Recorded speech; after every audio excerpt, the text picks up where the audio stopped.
Hello, what's up mga ka-viewers dyan? Nagbabalik ulit ang ating vlog, Jeffrey Toledo Vlog. Muli po, papasilip ko yung ating pulutang malupit, kilawing balat ng baka. Ito po, kung paano ko siya ini-slice, ganito po yung ginagawa namin. Sa mga nakapalo na dyan, ganito yung tamang pag-slice. Ginagamitan namin siya ng gunting para mabilis.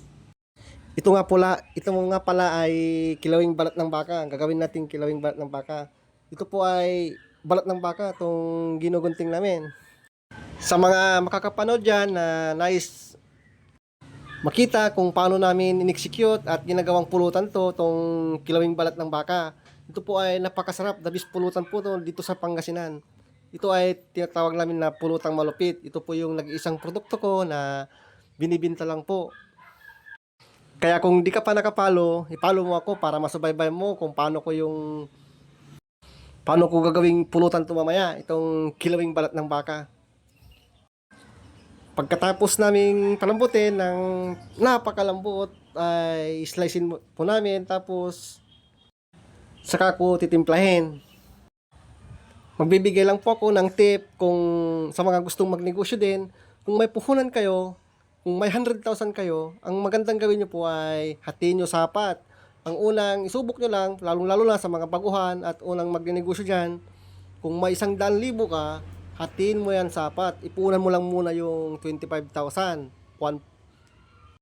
One-fourth ng 100,000 para may natitira ka pang 75 na gagamitin mo ulit kung sakaling hindi magtagumpay ang yung unang ininegosyo. Yan po ang napakagandang strategy dyan pag may 100,000 ka na puhunan.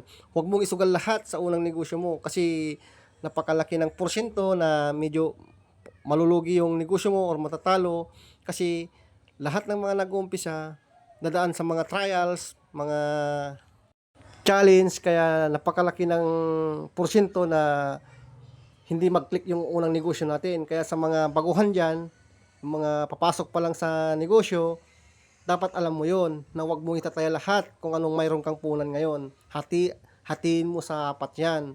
Ano man ang mangyari sa unang mong negosyo, sigurado may pangalawa ka pang punan.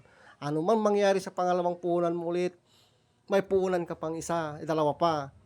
Ano man ang pangatlo, sigurado may posibilidad na sa pangatlo, pang-apat, malaki ng posibilidad na mag-click ng yung susunod na mga negosyo. Kasi sa mga una mong negosyo, marami kang natutunan, maging failure ka man sa una, pangalawa, huwag kang susuko. Yan ang napaka-importante. Siguraduhin mo lang na lahat ng failure mo ay may matutunan ka. Yan po ang the best na strategy yan. Kaya kung nais mong magnegosyo, gawin mo yung discarding yon. Kung may 100,000 ka, hatiin mo sa apat. Para ano man ang mangyari, may puhunan ka pa rin na maludukot. At saka sa mga baguhan dyan na gustong-gusto na magnegosyo, huwag kang matakot. Huwag kang matakot sumubok pagdating sa negosyo. Kasi napakalaki ng oportunidad pagdating sa negosyo. Pag ito ay napagtagumpayan mo, pwedeng ikayaman mo, pwede mong ikalugi rin pag nagkataon.